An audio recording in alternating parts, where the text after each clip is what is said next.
मेरे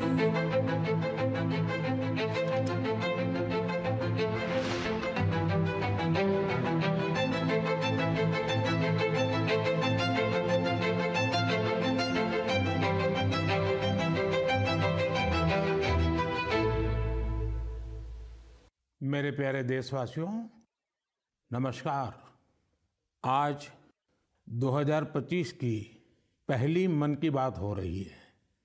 आप लोगों ने एक बात जरूर नोटिस की होगी, हर बार मन की बात महीने के आखिरी रविवार को होती है, लेकिन इस बार हम एक सप्ताह पहले चौथे रविवार के बजाय तीसरे रविवार को ही मिल रहे हैं, क्योंकि अगले सप्ताह रविवार के दिन ही गणतंत्र दिवस है।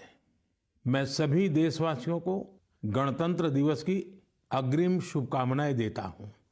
साथियों, इस बार का गणतंत्र दिवस बहुत विशेष है।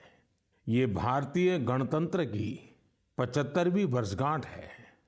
इस वर्ष संविधान लागू होने के 75 साल हो रहे हैं।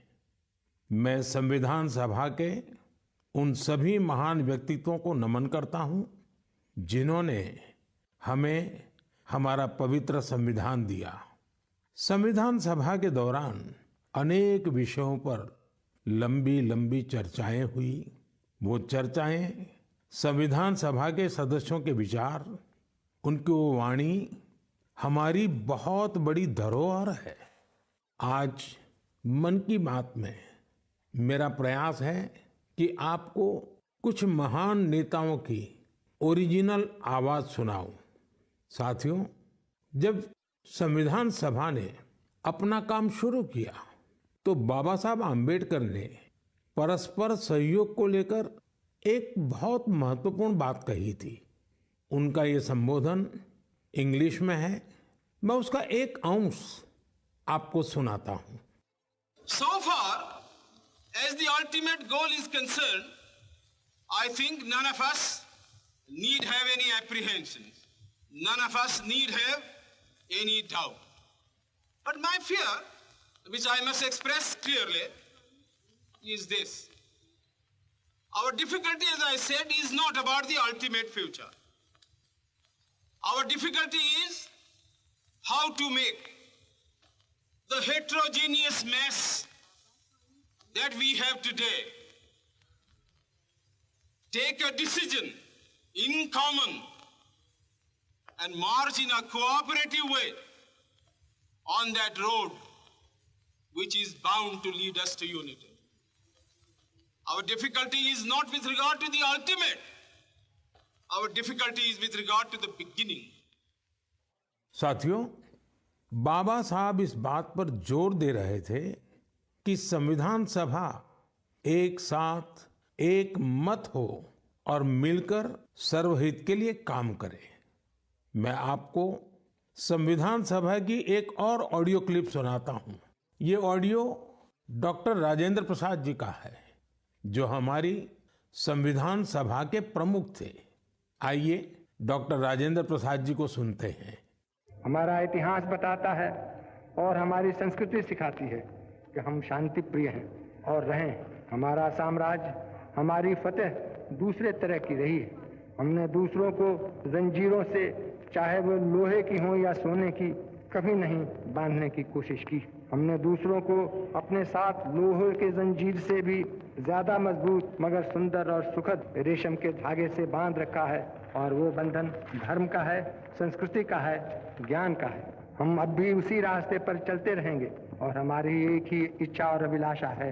वो अभिलाषा ये है कि हम संसार में सुख और शांति कायम करने में मदद पहुंचा सकें और संसार के हाथों में सत्य और अहिंसा वो अचूक हथियार दे सकें जिसने हमें आज आज़ादी तक पहुंचाया है।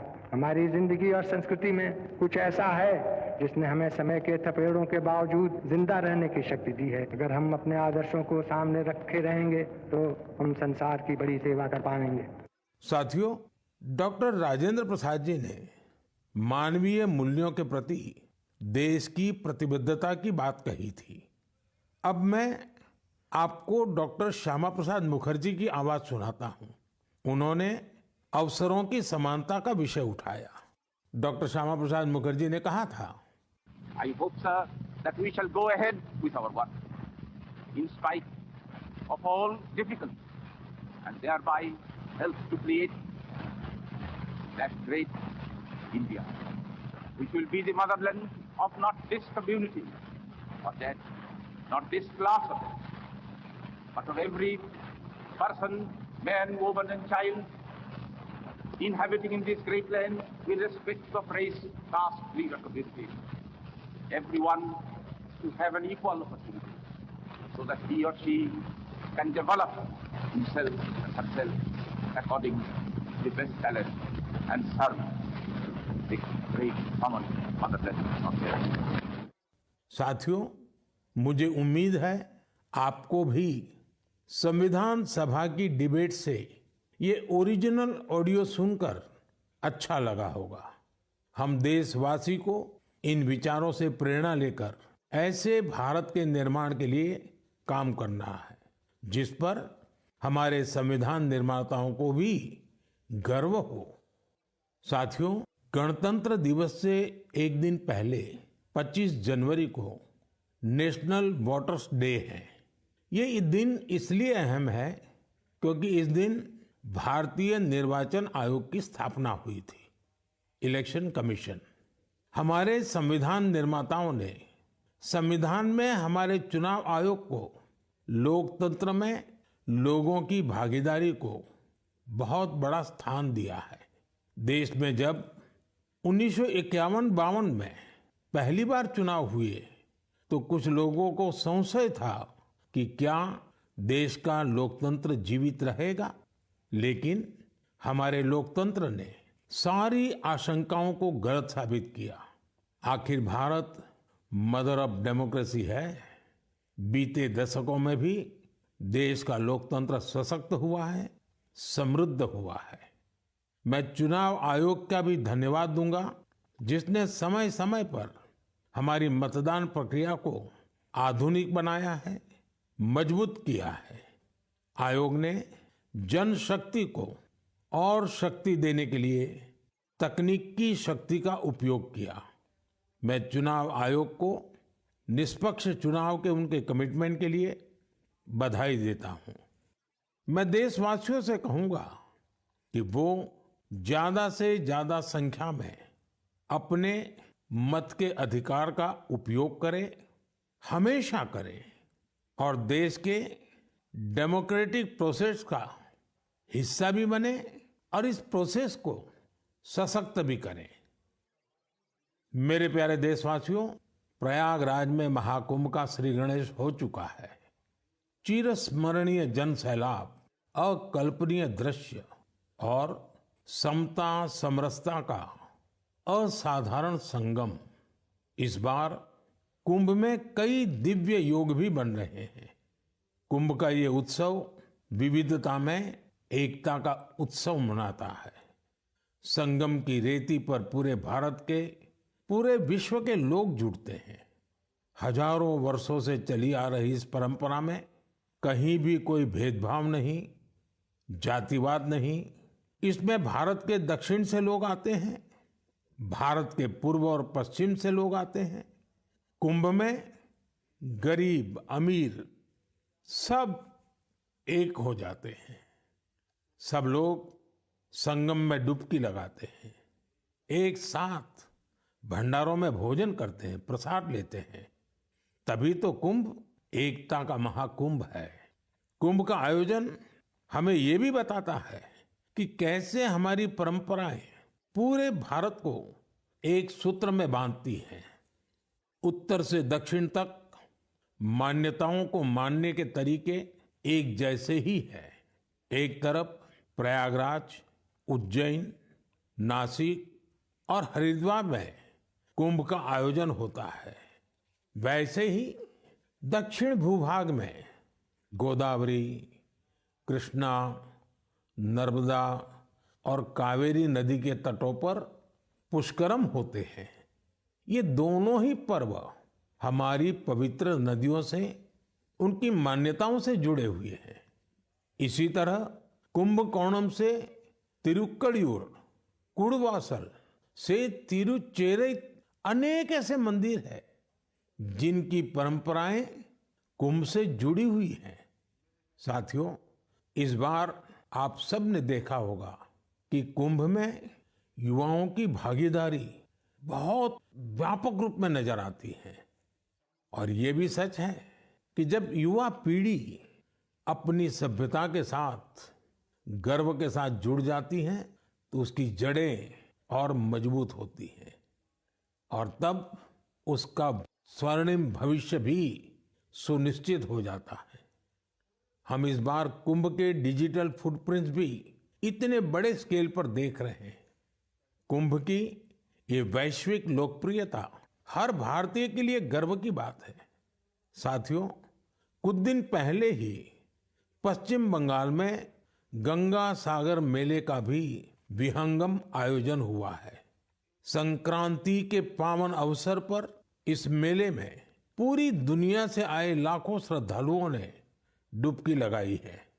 कुंभ, पुष्करम और गंगा सागर मेला हमारे ये पर्व हमारे सामाजिक मेलजोल को, सद्भाव को, एकता को बढ़ाने वाले पर्व है। ये पर्व भारत के लोगों को भारत की परंपराओं से जोड़ते हैं और जैसे हमारे शास्त्रों ने संसार में धर्म, अर्थ, काम, मोक्ष चारों पर बल दिया है, वैसे ही हमारे पर्वों और परंपराएं भी आध्यात्मिक, सामाजिक, सांस्कृतिक और आर्थिक हर पक्ष को भी सशक्त करते हैं। साथियों, इस महीने हमने पौष शुक्ल द्वादशी के दिन रामलला के प्राण प्रतिष्ठा पर्व की पहली वर्षगांठ मनाई है। इस साल पौष शुक्ल द्वादशी 11 जनवरी को पड़ी थी। इस दिन लाखों राम भक्तों ने अयोध्या में रामलला के साक्षात दर्शन कर उनका आशीर्वाद दिया। प्राण प्रतिष्ठा की ये द्वादशी भारत की सांस्कृतिक चेतना की पुनः प्रतिष्ठा की द्वादशी है।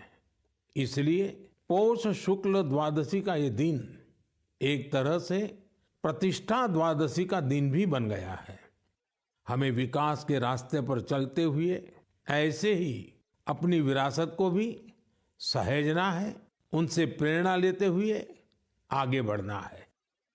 मेरे प्यारे देशवासियों, 2025 की शुरुआत में ही भारत ने अंतरिक्ष के क्षेत्र में कई ऐतिहासिक उपलब्धियां हासिल की हैं। आज मुझे ये बताते हुए गर्व है कि एक भारतीय स्पेस टेक स्टार्टअप बेंगलुरु के पिक्सेल ने भारत का पहला निजी सैटेलाइट कॉन्स्टेलेशन फायरफ्लाई सफलतापूर्वक लॉन्च किया है। यह सैटेलाइट कॉन्स्टेलेशन दुनिया का सबसे high resolution hyper spectral satellite constellation है। इस उपलब्धि ने न केवल भारत को आधुनिक स्पेस टेक्नोलॉजी में अग्रणी बनाया है, बल्कि यह आत्मनिर्भर भारत की दिशा में भी एक बड़ा कदम है। ये सफलता हमारे निजी स्पेस सेक्टर की बढ़ती ताकत और इनोवेशन का प्रतीक है। मैं इस उपलब्धि के लिए पिक्सेल की टीम, इसरो और इन स्पेस को पूरे देश की ओर से बधाई देता हूं। साथियों, कुछ दिन पहले हमारे वैज्ञानिकों ने स्पेस सेक्टर में ही एक और बड़ी उपलब्धि हासिल की। हमारे साइंटिस्ट ने सैटेलाइट्स की स्पेस डॉकिंग कराई है। जब अंतरिक्ष में 2 स्पेस क्राफ्ट कनेक्ट किए जाते हैं तो इस प्रक्रिया को स्पेस डॉकिंग कहते हैं। यह तकनीक अंतरिक्ष में स्पेस स्टेशन तक सप्लाई भेजने और क्रू मिशन के लिए अहम है। भारत ऐसा चौथा देश बना है जिसने ये सफलता हासिल की है। साथियों, हमारे वैज्ञानिक अंतरिक्ष में पौधे उगाने और उन्हें जीवित रखने के प्रयास भी कर रहे हैं। इसके लिए इसरो के वैज्ञानिकों ने लोबिया के बीज को चुना। 30 दिसंबर को भेजे गए ये बीज अंतरिक्ष में ही अंकुरित हुए। ये एक बेहद प्रेरणादायक प्रयोग है जो भविष्य में स्पेस में सब्जियों उगाने का रास्ता खोलेगा।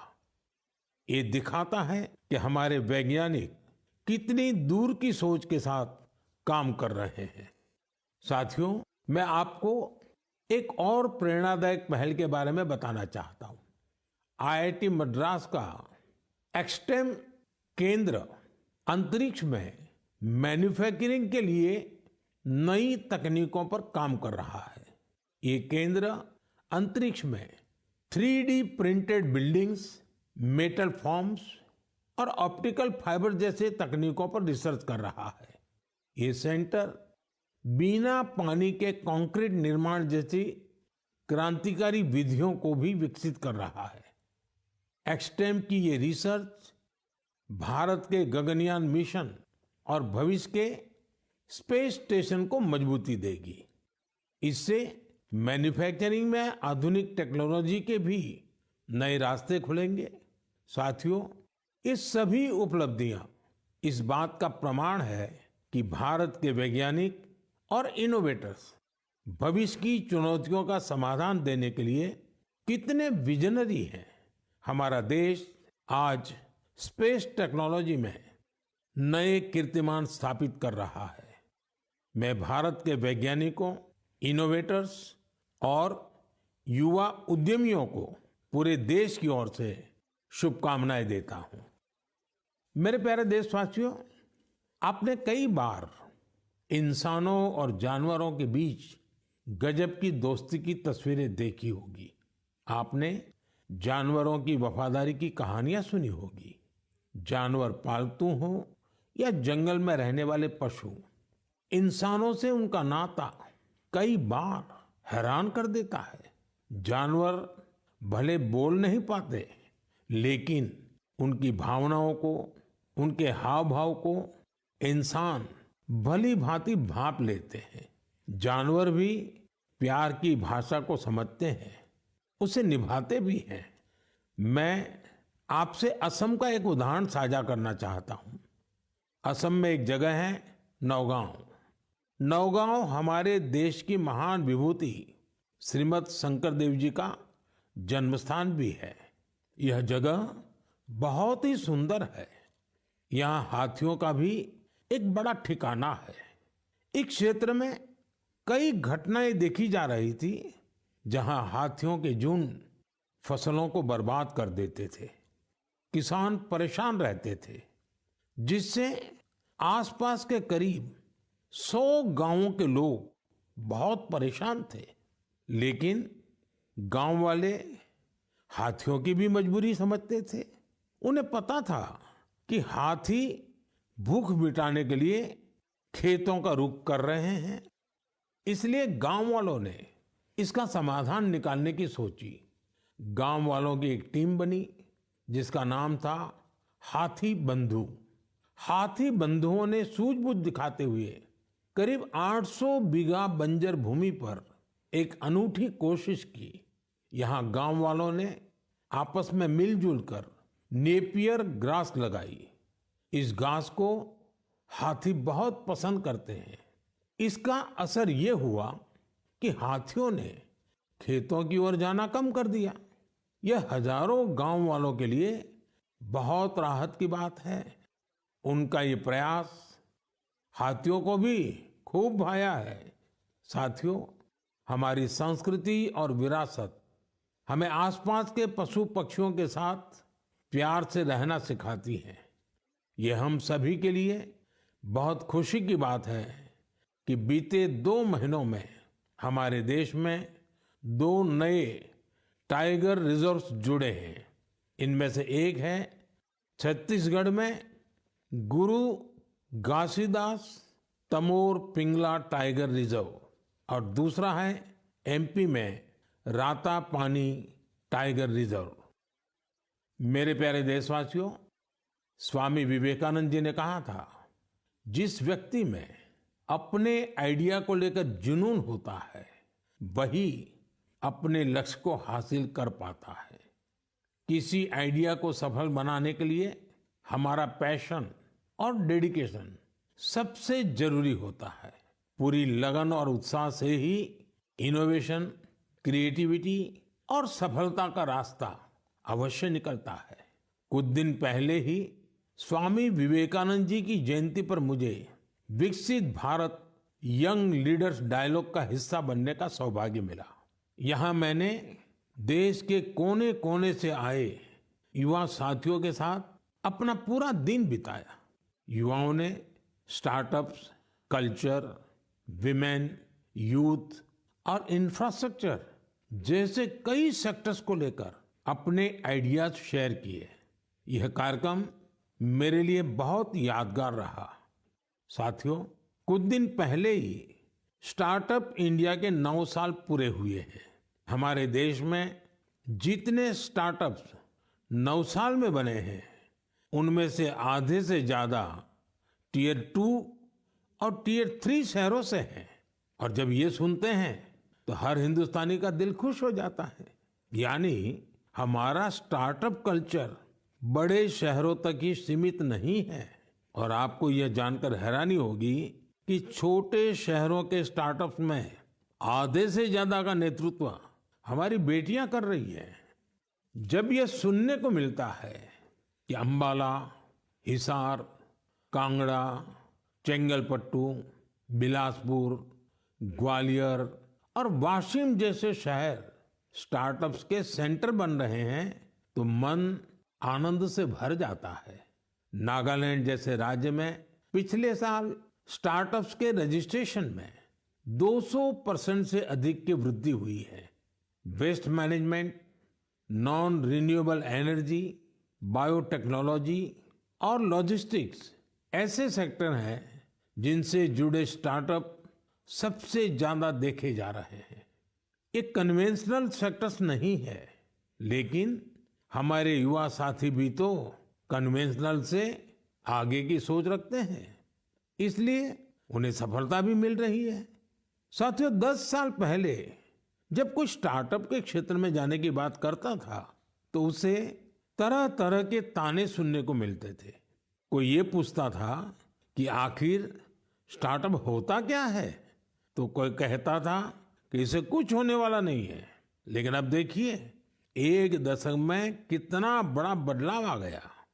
आप भी भारत में बन रहे नए अवसरों का भरपूर लाभ उठाएं। अगर आप खुद पर विश्वास रखेंगे तो आपके सपनों को भी नई उड़ान मिलेगी। मेरे प्यारे देशवासियों, नेक नियत से निस्वार्थ भावना के साथ किए गए कामों की चर्चा दूर सुदूर पहुंच ही जाती है। और हमारा मन की बात तो इसका बहुत बड़ा प्लेटफॉर्म है। हमारे इतने विशाल देश में दूर दराज भी अगर कोई अच्छा काम कर रहा होता है, कर्तव्य भावना को सर्वोपरि रखता है, तो उसके प्रयासों को सामने लाने का ये बेहतरीन मंच है। अरुणाचल प्रदेश में दीपक नाबाम जी ने सेवा की अनूठी मिसाल पेश की है। दीपक जी यहाँ लिविंग होम चलाते हैं, जहाँ मानसिक रूप से बीमार, शरीर से असमर्थ लोगों और बुजुर्गों की सेवा की जाती है। यहाँ पर ड्रग्स की लत के शिकार लोगों की देखभाल की जाती है। दीपक नाबाम जी ने बिना किसी सहायता के समाज के वंचित लोगों, हिंसा पीड़ित परिवारों और बेघर लोगों को सहारा देने का अभियान शुरू किया। आज उनकी सेवा ने एक संस्था का रूप ले लिया है। उनकी संस्था को कई अवार्ड से भी सम्मानित किया गया है। लक्षद्वीप के कवरत्ती द्वीप पर नर्स के रूप में काम करने वाली के हिडुम्बी जी, उनका काम भी बहुत प्रेरित करने वाला है। आपको ये जानकर हैरानी होगी कि वो 18 वर्ष पहले सरकारी नौकरी से रिटायर हो चुकी हैं, लेकिन आज भी उसी करुणा और स्नेह के साथ लोगों की सेवा में जुटी हैं जैसे वो पहले करती थी। लक्षद्वीप के ही केजी मोहम्मद जी के प्रयास ये भी अद्भुत है। उनकी मेहनत से मिनिकॉय द्वीप का मरीन इकोसिस्टम मजबूत हो रहा है। उन्होंने पर्यावरण के प्रति लोगों को जागरूक करने के लिए कई गीत लिखे हैं। उन्हें लक्षद्वीप साहित्य कला अकादमी की तरफ से बेस्ट फोक सॉन्ग अवार्ड भी मिल चुका है। केजी मोहम्मद रिटायरमेंट के बाद वहां के म्यूजियम के साथ जुड़कर भी काम कर रहे हैं। साथियों, एक और बड़ी अच्छी खबर अंडमान और निकोबार द्वीप समूह से भी है। निकोबार जिले में वर्जिन कोकोनट ऑयल को हाल ही में जीआई टैग मिला है। वर्जिन कोकोनट ऑयल, उसको जीआई टैग के बाद एक और नई पहल हुई है। इस ऑयल के उत्पादन से जुड़ी महिलाओं को संगठित कर सेल्फ हेल्प ग्रुप बनाए जा रहे हैं। उन्हें मार्केटिंग और ब्रांडिंग की स्पेशल ट्रेनिंग भी दी जा रही है। ये हमारे आदिवासी समुदायों को आर्थिक रूप से सशक्त बनाने की दिशा में एक बड़ा कदम है। मुझे विश्वास है भविष्य में निकोबार का वर्जिन कोकोनट ऑयल दुनिया भर में धूम मचाने वाला है और इसमें सबसे बड़ा योगदान अंडमान और निकोबार के महिला सेल्फ हेल्प ग्रुप का होगा। मेरे प्यारे देशवासियों, पल भर के लिए आप एक दृश्य की कल्पना कीजिए। कोलकाता में जनवरी का समय है, दूसरा विश्व युद्ध अपने चरम पर है और इधर भारत में अंग्रेजों के खिलाफ गुस्सा उफान पर है। इसकी वजह से शहर में चप्पे चप्पे पर पुलिस वालों की तैनाती है। कोलकाता के बीचों बीच एक घर के आसपास पुलिस की मौजूदगी ज्यादा चौकस है।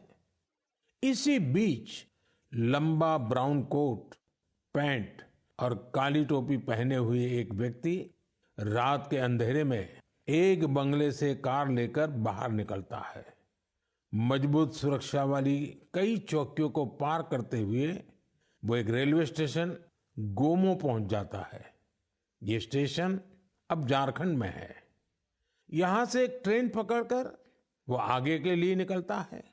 इसके बाद अफगानिस्तान होते हुए वो यूरोप जा पहुंचता है और यह सब अंग्रेजी हुकूमत के अभेद किलेबंदी के बावजूद होता है। साथियों, ये कहानी आपको फिल्मी सीन जैसी लगती होगी। आपको लग रहा होगा इतनी हिम्मत दिखाने वाला व्यक्ति आखिर किस मिट्टी का बना होगा। दरअसल ये व्यक्ति कोई और नहीं, हमारे देश की महान विभूति नेताजी सुभाष चंद्र बोस थे। 23 जनवरी यानी उनकी जन्म जयंती को अब हम पराक्रम दिवस के रूप में मनाते हैं। उनके शौर्य से जुड़ी इस गाथा में भी उनके पराक्रम की झलक मिलती है। कुछ साल पहले मैं उनके उसी घर में गया था जहां से वे अंग्रेजों को चकमा देकर निकले थे। उनकी वो कार अभी वहां मौजूद है। वो अनुभव मेरे लिए बहुत ही विशेष रहा। सुभाष बाबू एक विजनरी थे। साहस तो उनके स्वभाव में रचा बसा था। इतना ही नहीं, वे बहुत कुशल प्रशासक भी थे।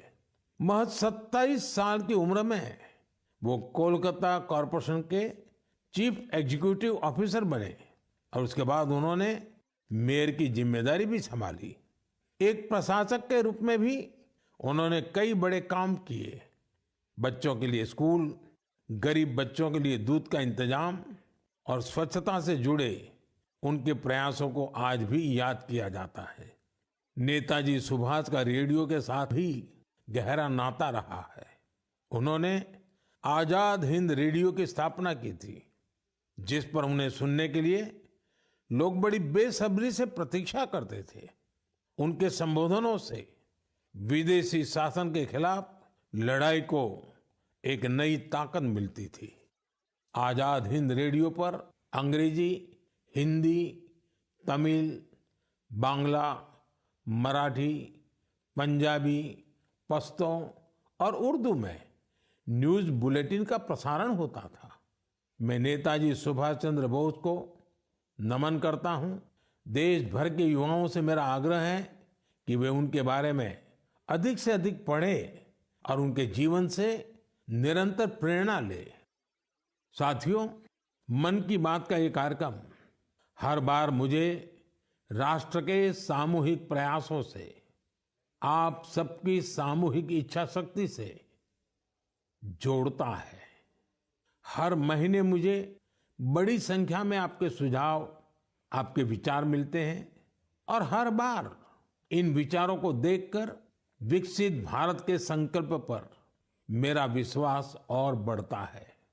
आप सब इसी तरह अपने अपने काम से भारत को सर्वश्रेष्ठ बनाने के लिए प्रयास करते रहें। इस बार की मन की बात में फिलहाल इतना ही। अगले महीने फिर मिलेंगे भारतवासियों की उपलब्धियां, संकल्पों और सिद्धियों की नई गाथाओं के साथ। बहुत बहुत धन्यवाद। नमस्कार।